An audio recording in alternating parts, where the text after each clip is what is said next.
సూరజ్ భాయి మనందరికీ క్లాస్ చేయించబోతున్నారు. అంటే ఇందూర్ జోన్ వైపు నుంచి అన్నయ్యకి క్లాస్ చేయించమని చెప్పారు. అందుకని అన్నయ్యకి చాలా ధన్యవాదాలు చెప్తున్నారు. మీరు పేరుకు తగ్గట్టు గుణాల యొక్క నిధి, మీరు జ్ఞాన సూర్యుడు, పరమాత్మ ద్వారా అనేక అనుభవాలను పొందుతున్నారు. పరమాత్మ వలె పరమాత్మ యొక్క జ్ఞానాన్ని, గుణాలను, శక్తులను, అనంత ప్రకాశాన్ని పూర్తి విశ్వంలో వ్యాపింపచేయటానికి నిమిత్తమయ్యారు.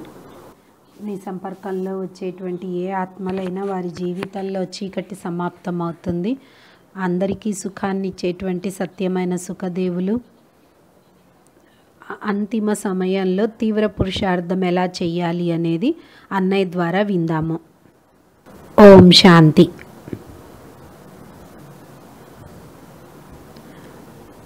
అంతిమ సమయమైతే ప్రారంభమైంది. అంతిమ సమయంలో ఇప్పుడు మొదటి అడుగు ప్రారంభమైంది. ఈ మొదటి అడుగులోనే ప్రపంచంలో అందరినీ చాలా వ్యాకులత కలిచింది, భయభీతులుగా చేసింది, అశాంతిపరిచింది. మరియు అనేక ఆత్మలకు మృత్యు జరుగుతుంది. అనేక మంది మనుషులు మరణించారు. అంతిమ సమయంలో బాబా మనకి ఒకటే మాట చెప్తారు. అంతిమ సమయంలో ఒక్క బాబా జ్ఞాపకమే ఉండాలి. స్థితి అచంచలంగా స్థిరంగా ఉండాలి. సాక్షి స్థితి ఉండాలి. దేహంతో అతీతమైపోవాలి. ఈజీగా శరీరం వదిలిపెట్టాలి. స్వ ఇచ్ఛతో శరీరం వదిలిపెట్టాలి. బాబాతో మాట్లాడుతూ ఉండాలి. సృష్టి చక్రం తిరుగుతూ ఉండాలి. దీన్నే భక్తి మార్గంలో అన్నారు. గంగాజలం నోట్లో ఉండాలి. అప్పుడు భగవంతుడు మహావాక్యాలు వింటూ శరీరం వదిలిపెట్టాలి అని. కాబట్టి ఇదే మనందరిది అంతిమ సర్వశ్రేష్టమైనటువంటి స్థితి. మనం దేహం వదిలిపెట్టినప్పుడు జ్ఞానం యొక్క స్మృతి ఉండాలి. సర్వశ్రేష్టమైనటువంటి స్మృతి ఉండాలి. ఎప్పుడైతే ఆత్మ శరీరం వదిలిపెట్టినప్పుడు స్మృతి ఉండాలి. బాబాతో మాట్లాడుతూ ఉండాలి. బాబా, నా పాత్ర పూర్తయిపోయింది. 5000 సంవత్సరాల ఆట పూర్తయింది. ఈ దేహాన్ని వదిలి నేను ఆత్మను, బాబా మీ దగ్గరికి చేరుకుంటున్నాను. ఈ విధంగా బాబా వారిగా ఉండాలి. అకస్మాత్తుగా మృత్యు జరగచ్చు. అంటే అకస్మాత్తుగా అంటే రాత్రి పడుకొని పొద్దున్న లెగవటం అని కాదు. ఇది ఫస్ట్ డివిజన్లో వచ్చే మృత్యు అనొచ్చు. కానీ సర్వశ్రేష్టమైనటువంటి ముక్తిని పొందేటువంటి ఆత్మలు వారి స్థితి ఇదే ఉంటుంది. వారు స్మృతి స్వరూపులుగా అయ్యి దేహాన్ని త్యాగం చేస్తారు. దీనికోసం నిరంతర సాధన అనేది చాలా అవసరము. నిరంతరము స్మృతి స్వరూపులుగా అయ్యే అభ్యాసం చేయాలి. మీరు ఒక లిస్టు తయారు చేసుకోండి. అక్కయ్యలు కూడా తప్పకుండా కార్యం చేయిస్తారు. ఎందుకంటే చాలా విషయాలు బయటకు వస్తాయి. జూన్కి వచ్చేటప్పటికి ఇంకా మొత్తం అన్నీ తెరుస్తారు. కాబట్టి మన స్మృతుల యొక్క లిస్ట్ తీయండి. 25 విషయాలు. బాబా మనందరికీ ఏమేం విషయాలు గుర్తు చేయించారు. నేను మొదలు పెడతాను. మీ బుద్ధి మొదలవుతుంది. రావటంతోనే బాబా గుర్తు చేయించారు. మీరు దేహం కాదు, ఆత్మలు. బాబా మనకి గుర్తు చేయించారు. మీరు సతయుగంలో దేవీ దేవతలు. ఎంత గొప్ప విషయం బాబా గుర్తు చేయించారో చూడండి. ఇంకా ఏం గుర్తు చేయించారు. మీ 5000 సంవత్సరాల యాత్ర పూర్తి అయిపోతుంది. ఇప్పుడు నేను వచ్చాను, ఇంటికి వెళ్దాం పదండి అని గుర్తు చేయించారు. మీరు ఎవరు అంటే మీకు మందిరాలలో పూజ జరుగుతున్నటువంటి దేవతలు. ఇవే విషయాలు బాబా గుర్తు చేయించారు. మీరు సృష్టిలో మహాన్ ఆత్మలు, పూర్వజులు. మీ యొక్క వైబ్రేషన్స్ మొత్తం విశ్వం వరకు చేరుతాయి. నేను మీ తోడే ఉన్నాను. ఎప్పుడైతే మీరు నన్ను జ్ఞాపకం చేస్తారో తప్పకుండా నేను మీ తోడే ఉంటాను. నా సర్వశక్తులు మీ తోడే ఉంటాయి. నా సంపూర్ణ వారసత్వం నీదే. నా అన్ని వరదానాలన్నీ మీవే అని బాబా గుర్తు చేయించారు. ఈ విధంగా లిస్ట్ తీయండి. ఈ విధంగా స్మృతుల యొక్క అభ్యాసం చేస్తూ మనం ఈ దేహంతో అతీతంగా అవుదాము. నష్టమోహగా అయిపోదాము. అంతిమ సమయంలో నష్టమోహ స్మృతి స్వరూపం యొక్క స్థితి కావాలి అంటే ఇప్పటి నుంచే అభ్యాసం కావాలి. దానికోసం శ్రేష్టమైనటువంటి స్మృతులు చాలా అవసరము. అర్జునుడికి మోహం ఏర్పడి యుద్ధం చేయనన్నాడు. నేను ఎవరిని చంపాలి అన్నాడు. ఆయన గుర్తు చేయించాడు, నువ్వు ఆత్మనే, వీళ్ళందరూ ఆత్మలే, మృత్యువు అనేది ఏమీ లేదు. శరీరం అనే వస్త్రాన్ని తీసి ఇంకొక వస్త్రం వేసుకుంటుంది, ఆత్మ ఎప్పుడు మరణించదు అని చెప్పాడు అర్జునుడికి. కాబట్టి ఇందుట్లో ఎవరు మరణించేది లేదు, శరీరం అనే వస్త్రాలు మారుతాయి. కాబట్టి నువ్వెవరిని చంపేది లేదు, నువ్వు చంపితే చంపబడతావు. కాబట్టి ఇక్కడ నువ్వెవరిని చంపట్లేదు అని చెప్పాడు. ఇలా డ్రామా జ్ఞానాన్ని చెప్పాడు. ఎన్నో విషయాలు చెప్పి లాస్ట్కి మళ్ళీ ఏం చెప్పారు, నష్టోమోహ. అప్పుడు అర్జునుడు అన్నాడు, నాకు ఇప్పుడు అన్ని స్మృతులు కలిగాయి, నేను ఇప్పుడు యుద్ధం చేయటానికి రెడీగా ఉన్నాను అన్నాడు. బాబా కూడా మనందరికీ ఇవే స్మృతులు కలిగిస్తున్నారు. వీళ్ళెవరు సంపన్నమైన వాళ్ళు కాదు, మనమళ్ళు మనమరాళ్ళు మీ సంపన్న స్థితి కాదు. వీళ్ళు పూర్వజన్మలో మీ తోడున్నారు, మీరు వాళ్ళ తోడున్నారు.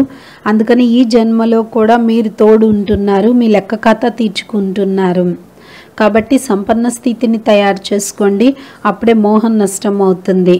స్మృతి స్వరూపులుగా అయ్యే అభ్యాసం అందరు తప్పకుండా చెయ్యాలి. మనం సంతుష్టంగా అయ్యి వెళ్ళాలి ప్రపంచం నుండి.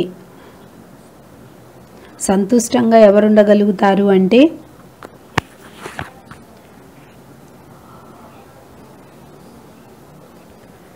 పూర్తిగా సర్వ ఖజానాలతో సంపన్నంగా అయిన వారే సంతుష్టంగా ఉంటారు. మనం ఎంత మంచి సాధన చెయ్యాలి అంటే మనం ఎప్పుడైతే ఈ ప్రపంచం నుండి వెళ్తామో పశ్చాత్తాపం చెందకూడదు, అయ్యో నేను ఇది చేయలేదు అది చెయ్యలేదు అని. నేను శ్రేష్ఠ భాగ్యాన్ని తయారు చేసుకునే వెళ్తున్నాను అని సంతోషం ఉండాలి. ఏ విధంగా మీరు పిల్లల్ని విదేశాలకు పంపిస్తారు ధనం సంపాదించడానికి. ఒకవేళ ఖాళీ చేతులతో వచ్చాడనుకోండి మీకు ఎలా అనిపిస్తుంది, తల వంచుకొని వచ్చాడనుకోండి ఎలా అనిపిస్తుంది, మీకు తప్పకుండా గుర్తు చేయిస్తారు కదా. ఒకవేళ ఏ పిల్లోడైతే బాగా డబ్బు సంపాదించి వచ్చాడనుకోండి, ఆ అబ్బాయి తల ఎట్లా ఉంటుంది, పైకెత్తి ఉంటుంది, మీకైతే చాలా గర్వం ఉంటుంది. మీరైతే ఆ పిల్లోడికి పూల వర్షం కురిపిస్తారు, మొత్తం పరివారం వాళ్ళు బ్లెస్సింగ్స్ ఇస్తారు. అదేవిధంగా మనం కూడా ఈ ప్రపంచం నుండి వెళ్ళినప్పుడు ఎట్లా వెళ్ళాలి, ఎందుకంటే బాబా మనల్ని సంపన్నంగా చేసే పంపించాడు. మరి అలాంటప్పుడు ఇప్పుడు నిండుగా వెళ్తారా, నింపుకొని వెళ్తారా?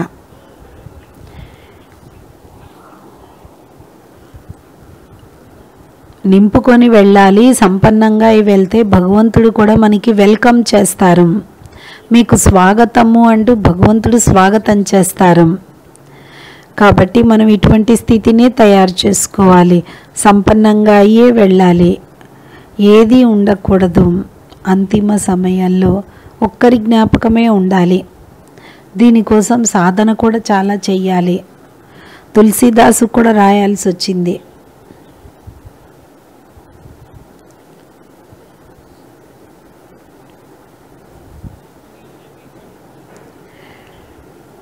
అంటే అందుట్లో రాశాడు, జన్మ జన్మలు భగవంతుడి కోసం వెతుకుతూ వచ్చాము, అయినా భగవంతుడిని పొందలేకపోయాము. ఇది చాలా కఠినమైనటువంటి ప్రక్రియ భగవంతుడిని పొందటము అనుకున్నారు.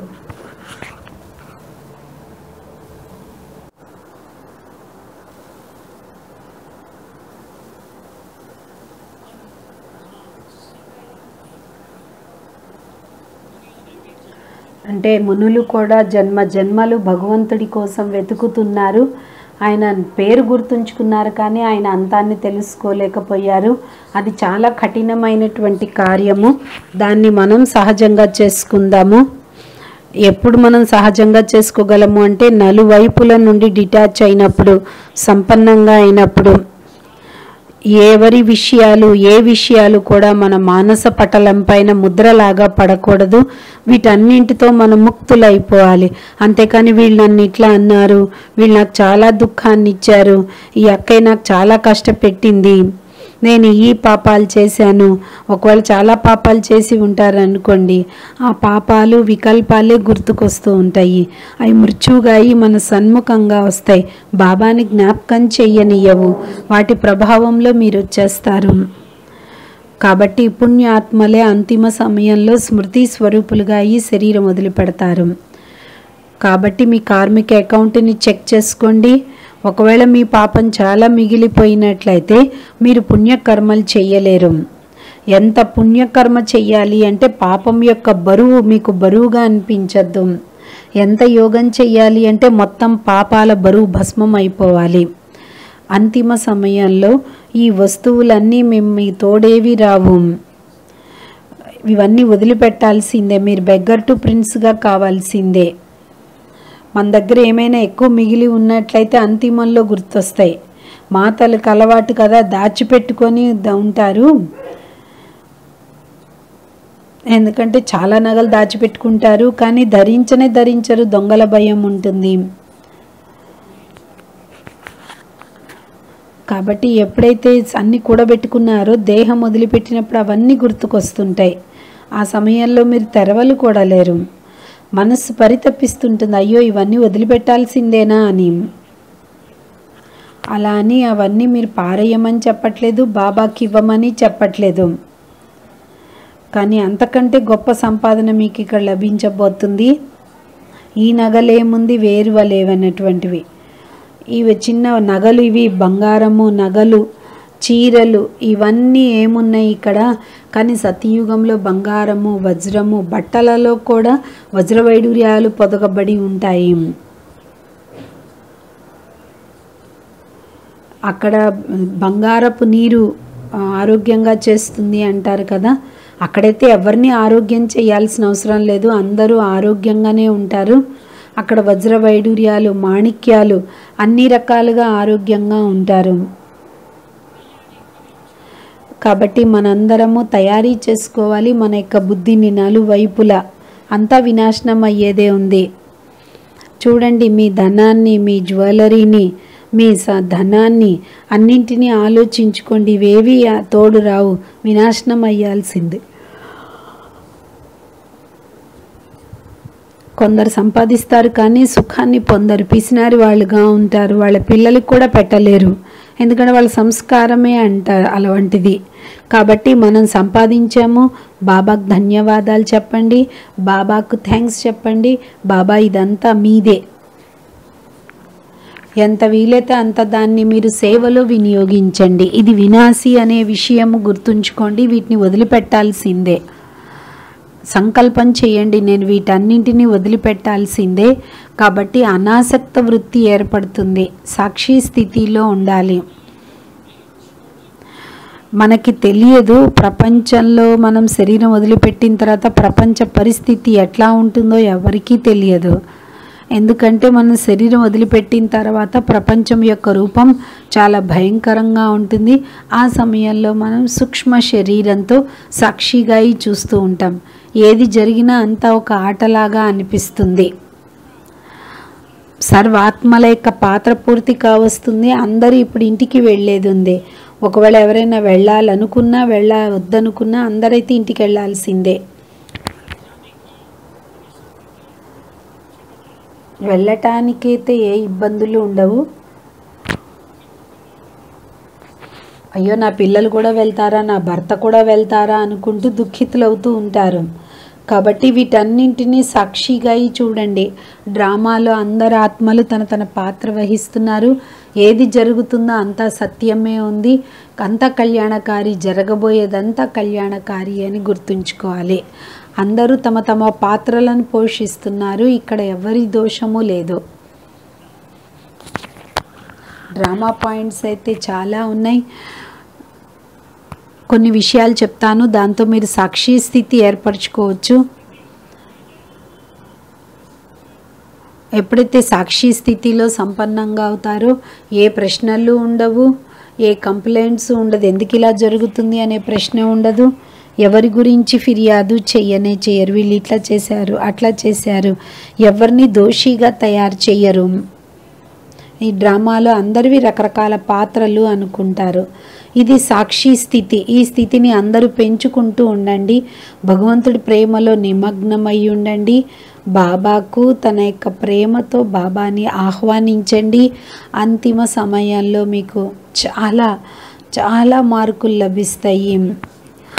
ఎవరైతే ఎమర్జెన్సీలో బాబా కార్యంలో సహయోగం చేశారో, విశేషమైనటువంటి కార్యము అనుకొని ఎవరైతే పంపించారో వాళ్ళ కోసం భగవంతుడు కూడా అంతిమం వరకు తోడుంటారు. అంతేకాని ఇక్కడ ఎవరు సహాయం చెయ్యట్లేదు, మేము బాబా దగ్గరికి వెళ్ళిపోదాము అనుకోకండి. మీరు నిశ్చింతంగా ఉండండి. బాబా అంటున్నారు, నేనుండంగా మిమ్మల్ని ఎవ్వరూ ఆపలేరు, మీరు నిశ్చింతంగా ఉండండి అంటున్నారు.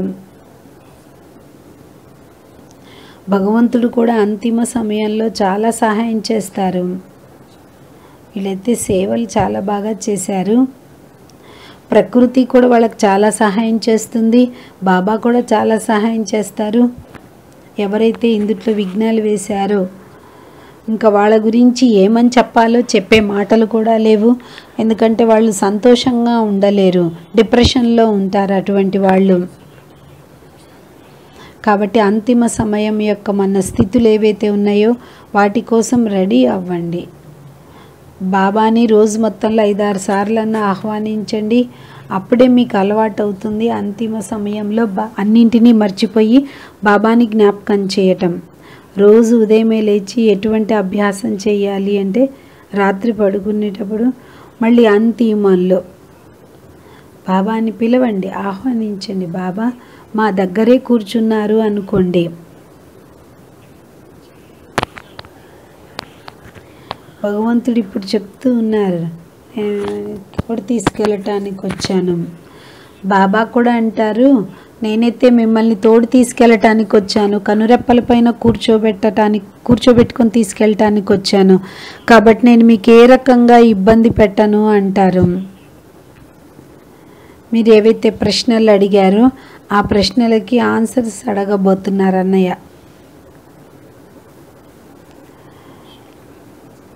ధన్యవాదాలు అన్నయ్య గారు. ఏవైతే మీరు అందమైన జ్ఞానం యొక్క పాయింట్స్ చెప్పారో దాంతో మా స్థితి కూడా బాగుంది. అప్పుడే అందరికీ ప్రశ్నించాలనే ప్రశ్నలు వస్తాయి. చాలా ప్రశ్నలు వచ్చినాయి. ఒక అనన్య మాత 32 సంవత్సరాల బాబు. ఆ అబ్బాయి అంటాడంట, ఎవరో ఏదో తినిపిస్తున్నట్లు, ఏదో మలినం నోట్లో పెడుతున్నట్టు అనిపిస్తుంది, ఆయన గొంతు పిసికేసినట్లు అనిపిస్తూ ఉంటుందంట, రాత్రి సమయంలో నిద్ర పట్టదంట. ఇలా చాలా సంవత్సరాలు ఆయనకు జరుగుతూనే ఉంది. భోగ్ కూడా పెట్టించింది, ఏమీ జరగలేదు. అయితే చెప్పేది నోట్ చేసుకోండి. ఇది కూడా సోల్స్ యొక్క ప్రభావము డైరెక్ట్. కొంత మానసిక రోగం కూడా ఉండే ఉంటుంది.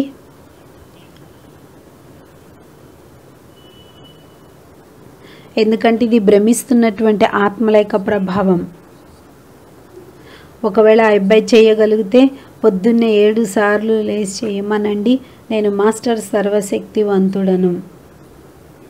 ఆ పిల్లోడు పడుకున్న చోట నీళ్లతో ఛార్జ్ చెయ్యండి, నేను మాస్టర్ సర్వశక్తివాన్ అనుకుంటూ చల్లండి అన్ని చుట్టూత. దీంతో ఇబ్బందులన్నీ సమాప్తమవుతాయి.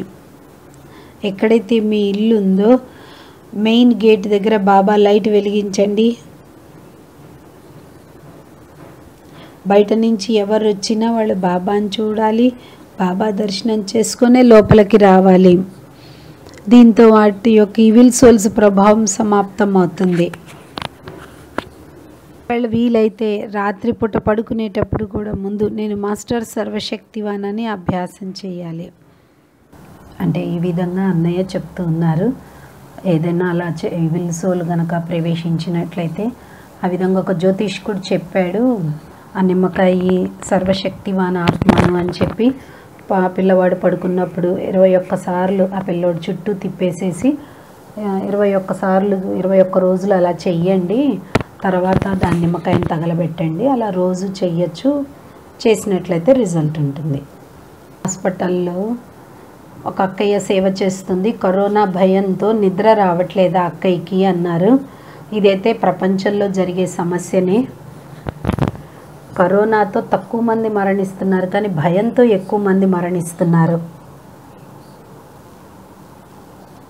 మెడికల్ స్టాఫ్ ఉంటారు, డాక్టర్స్ ఉంటారు, నర్సులు ఉంటారు, అందరూ భయపడుతూనే ఉంటారు.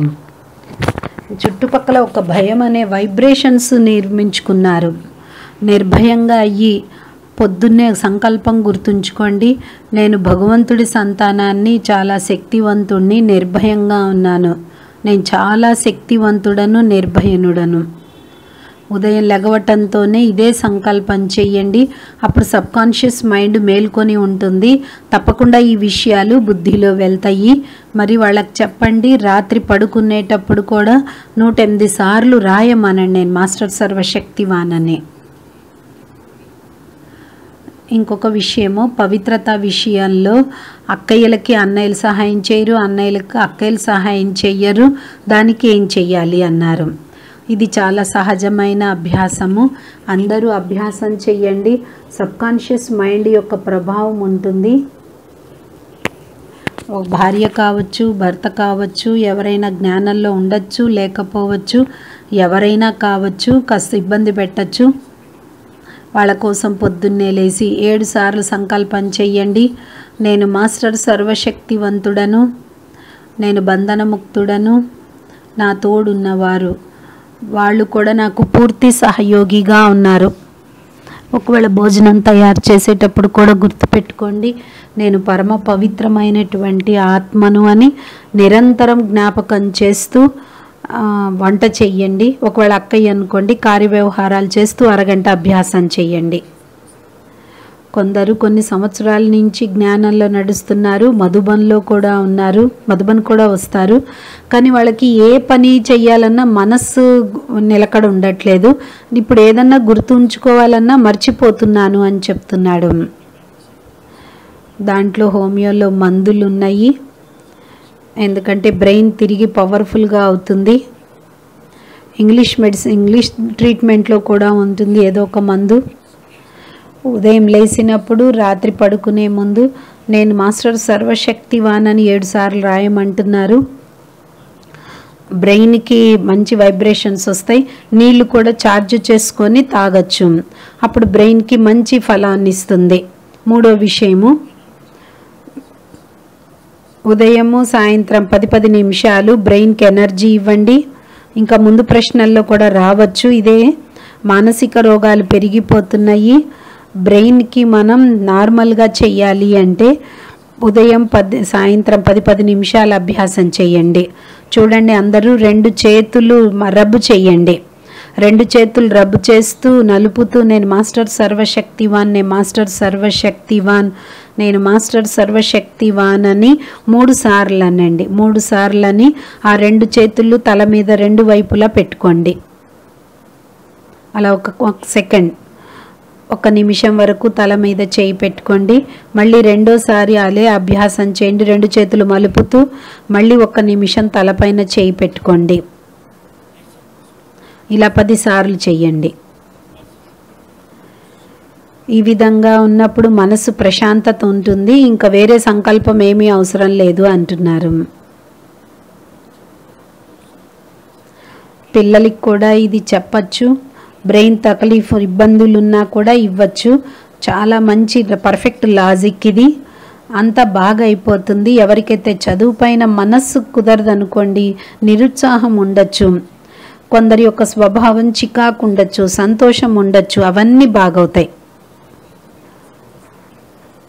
దాంతో మంచి రిజల్ట్ ఉంటుంది, చాలా మంచి రిజల్ట్ అవుతుంది. నేను కూడా చాలామందికి నేర్పించాను, అందరూ మంచి సఫలాన్ని పొందారు. 3 నెలలు చెయ్యాలి. ఏదన్నా మనం విశేషమైన సంకల్పం చెయ్యాలా ఏంటి, నిద్ర రాలేదు అన్న వాళ్ళకు కూడా తల మీద చేతులు పెట్టుకొని అలాగే అభ్యాసం చెయ్యండి. వాళ్ళ అమ్మ వాళ్ళ నాన్న కూడా తప్పకుండా ఆ బాబుకి బ్రెయిన్ ఎనర్జీ ఇవ్వాలి.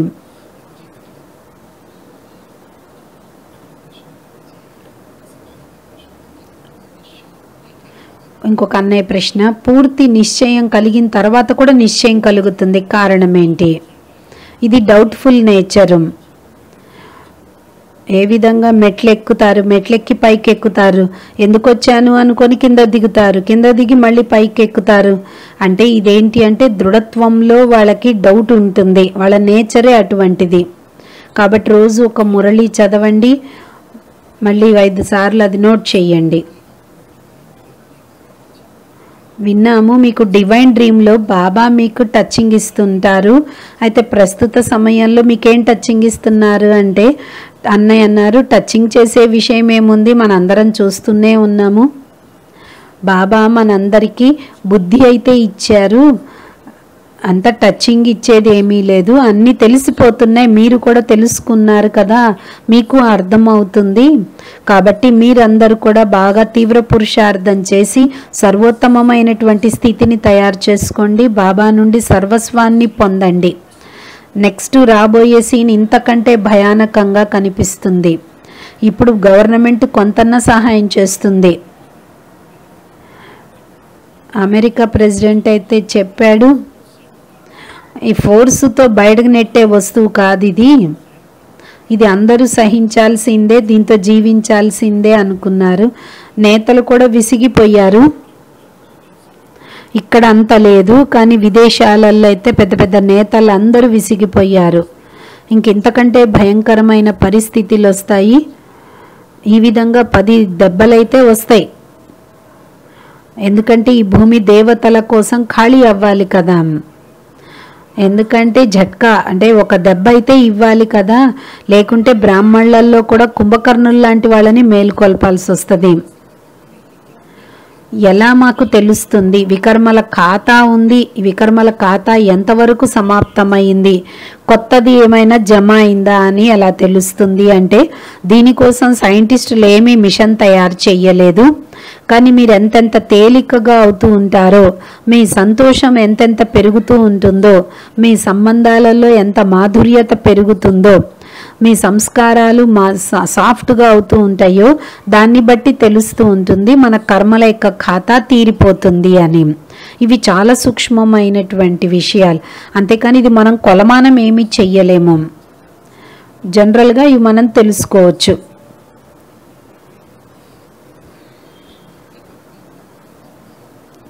అవ్యక్త బాబ్దాదా యొక్క పాత్ర మళ్ళీ ప్రారంభం ఎప్పుడవుతుంది? బాబా సర్వశక్తివంతుడు, రథాన్ని మార్చుకొని రావచ్చు కదా అంటే, బాబా అయితే ఇప్పుడు రావాలనుకోవట్లేదు. బాబాకు ఒకటే కోరిక, నేను నా పిల్లలు సంపన్నంగా నా దగ్గరికి రావాలి అని. ఎందుకంటే సృష్టిలో పాత్ర ఇప్పుడు వేరే రకమైన పాత్ర జరగబోతుంది. బాబా వచ్చి ఏం చేయగలుగుతాడు, కానీ మనమైతే సంపన్నంగా కావాలి. ఇంతవరకు కాలేదు, ఇంకా ఇప్పుడు మనం ఎప్పుడు సంపన్నంగా అవుతాం? బాబా అయితే మనకి పాలన ఇవ్వాల్సింది ఇచ్చారు, కానీ మీరు మీ యొక్క మురళీల ఆధారంతో మంచి అభ్యాసం చేస్తూ శ్రేష్ఠ స్థితిని తయారు చేసుకోండి. ఇప్పుడు సాక్షాత్కారాల పాత్ర మొదలైపోతుంది, ఆధ్యాత్మిక క్రాంతి ఏర్పడుతుంది. ప్రపంచంలో ఉన్నటువంటి వాళ్ళందరూ జ్ఞాన యోగాలు వినటం కోసం తత్పరులైపోతారు. చాలా అందమైన సమయం రాబోతుంది. వినాశనము పరివర్తన విషయాలైతే నడుస్తాయి, కానీ బాబా పిల్లలకి మాత్రం వాటితో ఏ రకమైన ప్రభావం ఉండదు, జ్ఞానంలో పక్కా ఉన్నవారికి. ఒకవేళ ఎవరికైతే పుణ్యకర్మలు ఎక్కువగా ఉంటాయి వాటిని సహజంగా తీర్చుకుంటారు. కాబట్టి మర్చిపోండి, అవ్యక్త బాబా సర్వశక్తివంతుడు, తిరిగి ఏదో ఒక శరీరం తీసుకోవచ్చు అనకండి. కానీ రథం ఆధారం అవసరం లేదు, ఆయన ఏ రకంగానైనా చేయగలుగుతారు. అంతిమ సమయంలో దృష్టి యొక్క పాత్ర నడుస్తుంది అని చెప్పారు. అందరూ అనుకుంటున్నారు కదా బాబా దృష్టితో పరివర్తన చేస్తారు. బాబా సూక్ష్మ రూపంగా అయితే వచ్చి దృష్టి ఇస్తూనే ఉంటారు. అందుకనే చెప్తున్నాను, బాబాని ఆహ్వానించండి. ఆహ్వానిస్తే మీకు కనిపిస్తూ ఉంటారు కదా, బాబా దృష్టి ఇస్తున్నారు, మీతో చెప్తున్నారు, మీకు వరదానం ఇస్తున్నట్లు. ఎందుకంటే బాబా మనల్ని తయారు చేయాలనుకుంటున్నారు. నేను నా వైపు చెప్తున్నాను, ఒకవేళ నేను వచ్చినట్లయితే నా పిల్లలు తయారు కారు అని తెలుసు. ఏ తండ్రి అయితే 80 సంవత్సరాల వరకు వ్యాపారం సంభాలన చేస్తూ ఉంటే పిల్లలు ఏమనుకుంటారు, మా నాన్న వృద్ధుడైపోయాడు, మేము చూసుకోవచ్చు అనుకుంటారు కదా. అంటే అలా అని బాబానైతే మనం అట్లా అనుకోం కదా అన్నారు. ఎందుకంటే తండ్రి తప్పకుండా పిల్లల్ని యోగ్యులుగా తయారు చేయటానికి పక్కకుంటారు. వర్తమాన సమయంలో ప్రభు ప్లానింగ్ ఏంటి, మీరు ఎక్కువసార్లు యూజ్ చేస్తారు అని. ఇది చాలా సూక్ష్మమైన గతి.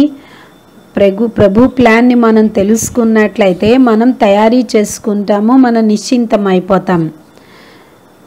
ఇప్పుడు ప్రపంచం యొక్క ప్లానింగ్ ఏంటి అంటే సంసారం మారేదుంది, రాత్రి పూర్తయ్యి సూర్యోదయం రాబోతుంది, సతయుగం గోల్డెన్ పీరియడ్ ప్రారంభం కాబోతుంది 10 సంవత్సరాలలో. బాబా ఈ ప్రపంచాన్ని, ప్రకృతిని, వాయుమండలాన్ని, మనుషుల్ని అందరినీ పరివర్తన చేసే ప్లానింగ్. ఆయన ప్లానింగ్లో ఇప్పుడు లేదు రావటం.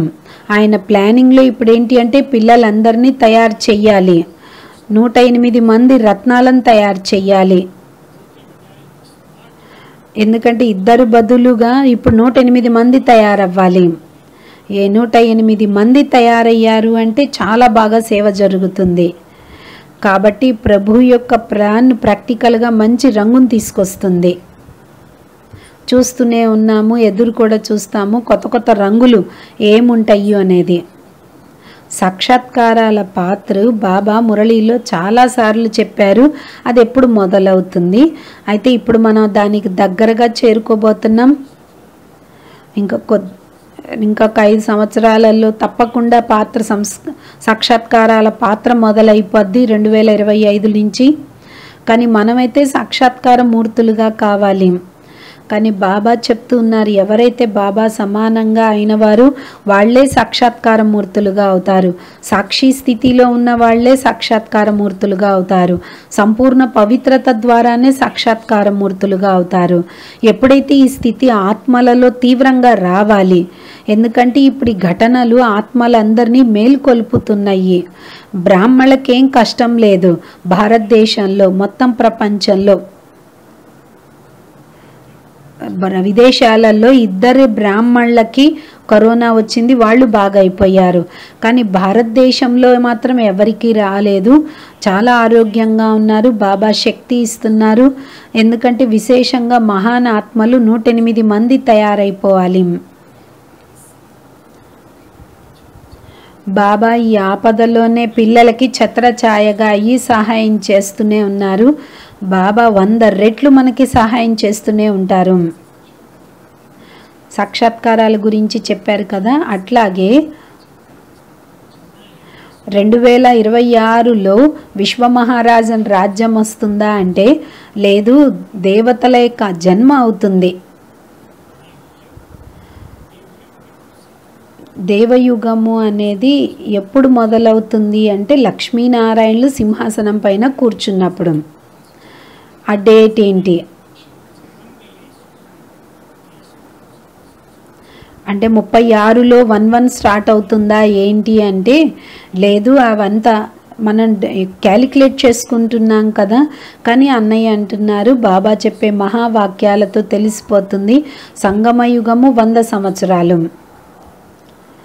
బ్రహ్మ బాబా కూడా స్థాపనా కార్యం పూర్తి చెయ్యి పరంధాం వెళ్తారు.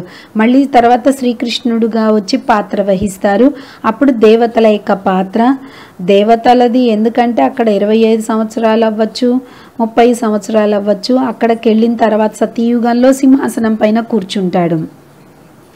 అంటే ఈ 36 సంవత్సరాల్లోనే బాబా పైకెళ్ళి కిందకు వస్తాడు, అంతానే కదా. అయితే శ్రీకృష్ణుడు కలియుగంలోనేనా అంటే కాదు, కలియుగం అప్పటికి సమాప్తం అవుతుంది. ఒక విధంగా అప్పుడు సంగమయుగం అనే చెప్పాలి. కొంత చిహ్నాలు ఉంటాయి, కొంత నాన్ బీకేస్ ఉంటారు, ప్రకృతి కూడా కొంత అలజడులు ఉంటుంది.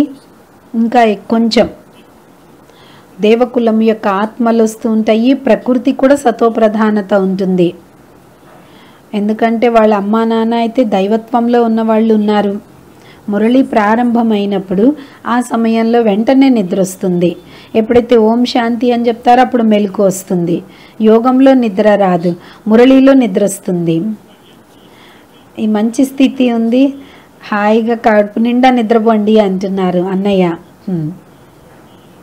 మురళి భగవంతుడి యొక్క జోలపాట లాంటిది, మిమ్మల్ని నిద్రపుచ్చుతుంది.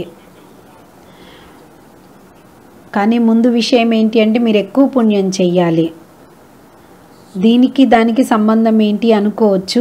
ఇది సూక్ష్మమైన పాపాల యొక్క ఒత్తిడి. దాంతో ఆ పాపాల ఒత్తిడి మురళిలో నిద్ర వచ్చే విధంగా చేస్తుంది. ఉదయము ప్రాణాయామం చేయండి 5-8 నిమిషాలు. దాంతో బ్రెయిన్కి ఎనర్జీ లభిస్తుంది. లేదా అంటే 25 సార్లు ఓంకారనాదం చెయ్యండి. దాంతో బ్రెయిన్కి చాలా శక్తినిస్తుంది. ఎప్పుడైతే మురళి ప్రారంభమవుతుందో ప్రతి విషయం రాయండి. బాబా ఏం చెప్తున్నారు వినండి, రాయండి, వినండి, రాయండి. నిద్ర ఎగిరిపోతుంది. ధర్మరాజు ఎవరు? సాకార్ బాబానా, శివ్ బాబానా, ఇంకెవరైనా ఉన్నారా? బాబా అంటారు, నేను ధర్మరాజు ద్వారా కూడా శిక్షలు ఇప్పిస్తాను. ఈ శిక్షలు ఎప్పుడు ఎలా లభిస్తాయి? సూక్ష్మవతనంలో లభిస్తాయి అనుకుంటారు కొందరు. సూక్ష్మవతనంలో అయితే శరీరం ఉండదు. బాబా అంటారు కదా, నేను శరీరాన్ని ధారణ చేయించే శిక్షలు ఇప్పిస్తాను. అంతిమ సమయంలోనే ఉంటుంది. ఆ కోర్టు లాంటిదంటూ ఏమీ ఉండదు. కోర్టుల్లాగా ఇక్కడలాగా తీర్పులు ఇవ్వటం ఉండదు 10 సంవత్సరాలు పట్టేట్టు. ఎవరికైతే అంతిమ సమయం వస్తుందో శరీరం వదిలిపెట్టేటప్పుడు, ధర్మరాజు అంటే బాబ్దాదా, అప్పుడు బాబాది కొంత రూపం మారుతుంది. ఏ విధంగా మనం ధర్మరాజు చూస్తాం కదా, అదే విధంగా ఏవైతే పాపకర్మల యొక్క కథ ఉందో అదంతా ఫిలిం లాగా రిపీట్ అవుతూ ఉంటాయి. 1 సెకండే. ఇంకా వెంటనే రియలైజ్ అవుతుంది, నేను ఇంత పాపం చేశాను, ఈ పాపానికి పనిష్మెంట్, కాబట్టి నువ్వు అనుభవించు.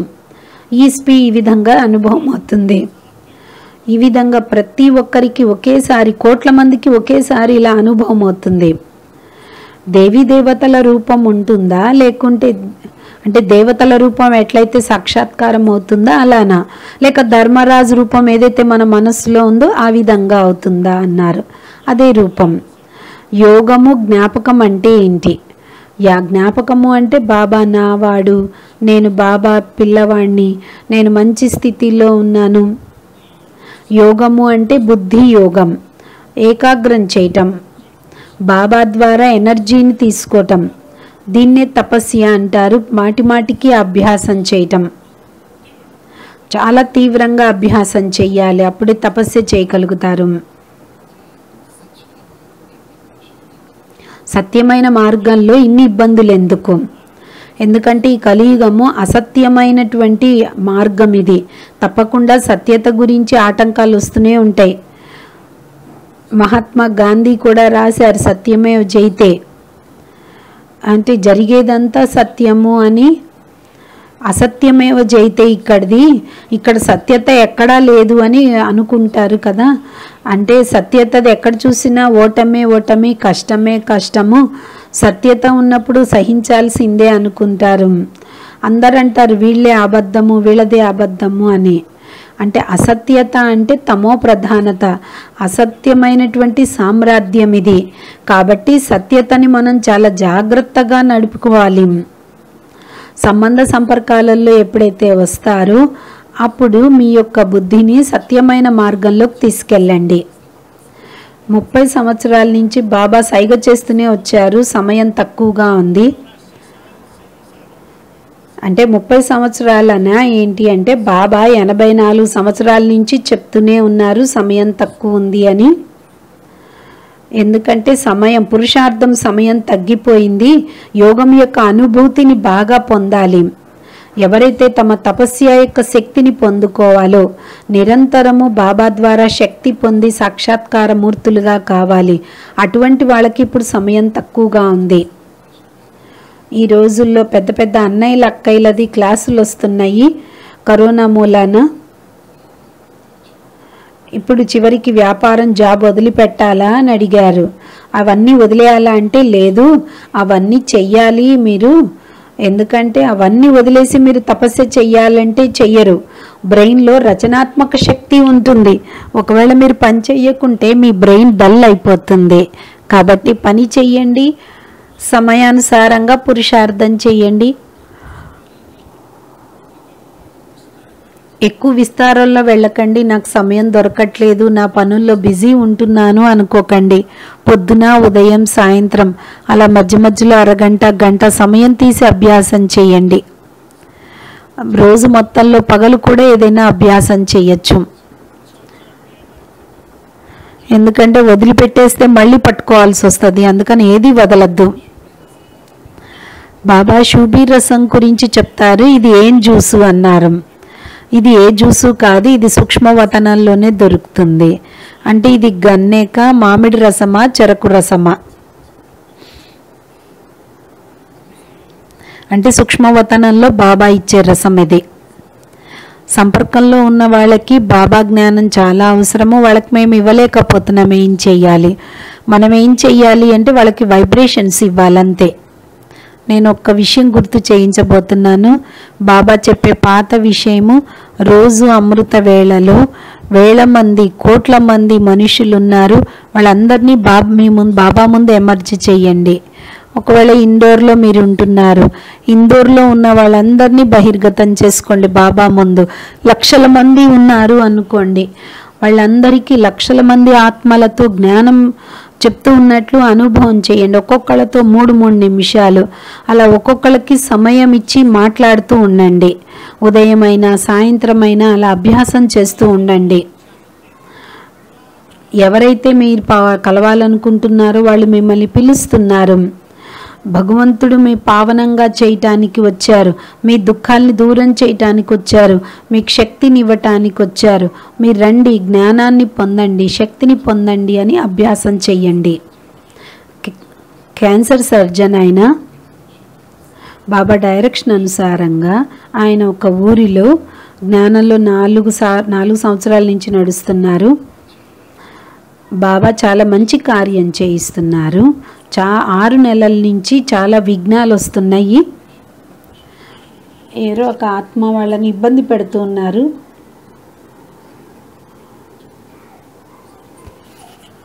మూడు సంవత్సరాల నుంచి సంపాదించిన సంపాదన అంతా పోతుంది, నా పొజిషన్ పోయింది, నాకు యోగం కూడా కుదరట్లేదు.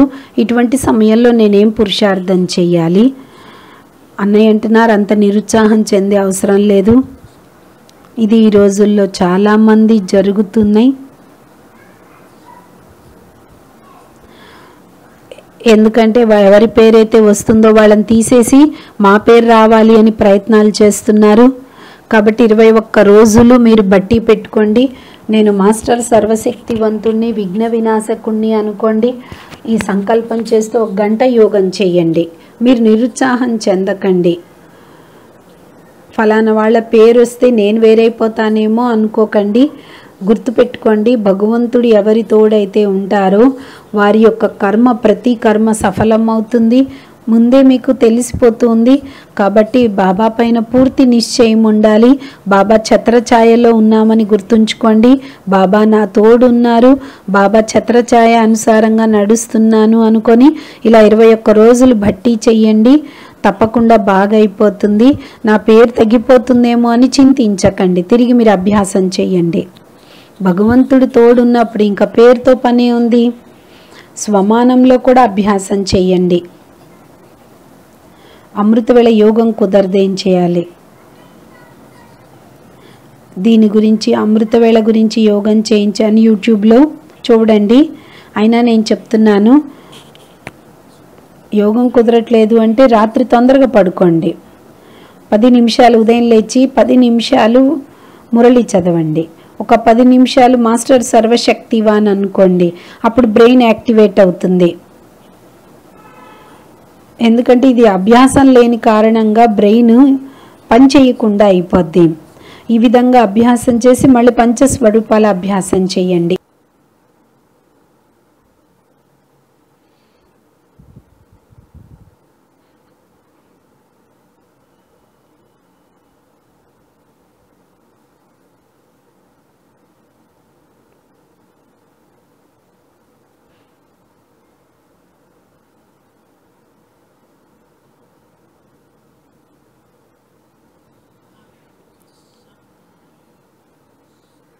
నా కళ్ళ సన్ముఖంగా జ్ఞానసూర్యుడైన శివ్ బాబా ఉన్నారు. బాబాని సన్ముఖంగా చూడండి. జ్ఞానసూర్యుడైన శివ్ బాబా చాలా మెరుస్తున్నారు.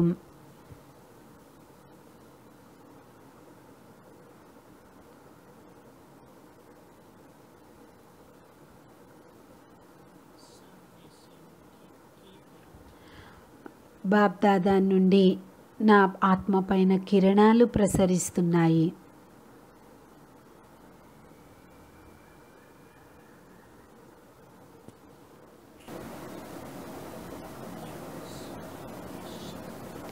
జ్ఞానసూర్యుని శక్తులు నాలో ఇమిడిపోతున్నాయి.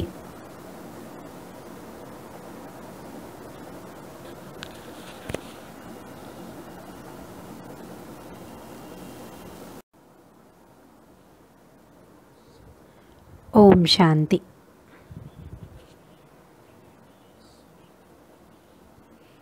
హారతి దీది, సునీత దీది, అన్నయ్యలు అక్కయ్యలందరికీ విశేషంగా మీ శక్తి సైన్యం ఎవరైతే ఉన్నారో వాళ్ళందరికీ మీరు మీ పూల తోటని చాలా పాలన ఇస్తున్నారు. ఓం శాంతి.